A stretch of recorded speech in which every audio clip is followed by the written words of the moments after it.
puis on va terminer avec ce dernier article.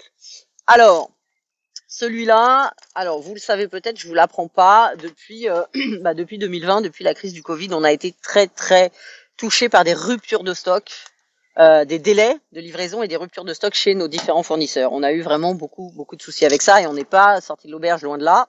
On a encore de la difficulté à se procurer certains morts, notamment le fameux mort Futurity, qui est donc un mort de bride mais qui est idéal en transition par rapport à un mort de filet, qui était de la collection François Gauthier par Metalab. Ce mort qui est un best-seller qu'on a vendu énormément, malheureusement à l'heure actuelle, on a été en rupture, on n'a pas pu se le procurer pendant un bon moment. On a donc cherché un produit de remplacement parce qu'on n'aime pas vous laisser voilà dans les choux sans possibilité de remplacer un produit dont vous avez besoin.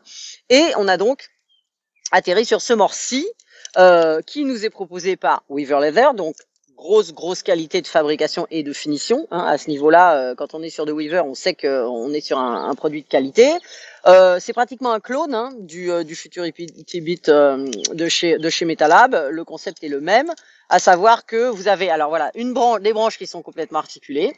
Des branches qui sont relativement courtes. Hein. Vous allez transitionner un jeune cheval qui était auparavant dans un mort de filet, dans un snaffle beat, donc on va pas tout de suite lui coller une branche de 7 pouces. Hein. On va l'habituer sur une branche comme ça, qui doit faire, je sais pas, 6 pouces, quelque chose comme ça, 5,5, 6. Et puis surtout, on a ce port ici qui est peu haut mais très large, donc énorme confort pour la langue du cheval. Hein. Ça, c'est vraiment un mort qui va laisser beaucoup de place pour que le cheval vienne arrondir sa langue ici. Donc ça, très apprécié des chevaux. Ici, là, on va avoir, vous gardez du contrôle latéral, c'est-à-dire parce que quand on passe sur un mort de bride, on va amener de la verticalité sur son cheval, mais on va perdre un petit peu en latéral. Hein. C'est le fait des morts de bride. Là, vous avez un peu le meilleur des deux mondes dans la mesure où vous gardez quand même pas mal d'articulation ici.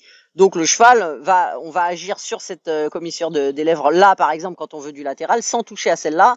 Donc voilà, on perd pas trop de latéral, hein, et puis on amène du vertical grâce au design de la branche et à l'effet de levier qui est inhérent à un mort de bride. Ici, le montant pour venir accrocher sa bride, et ici un petit anneau supplémentaire, alors qui est dédié et spécifique pour venir connecter sa petite gourmette.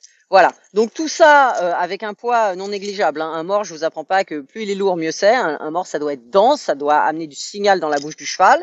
Très belle qualité de fabrication. Également en stock dans la rubrique mort, sans surprise, sur www.cdwh.fr. Donc voilà, c'est tout pour aujourd'hui pour les nouveautés. Je vous dis à très bientôt dans une nouvelle vidéo. Bye bye.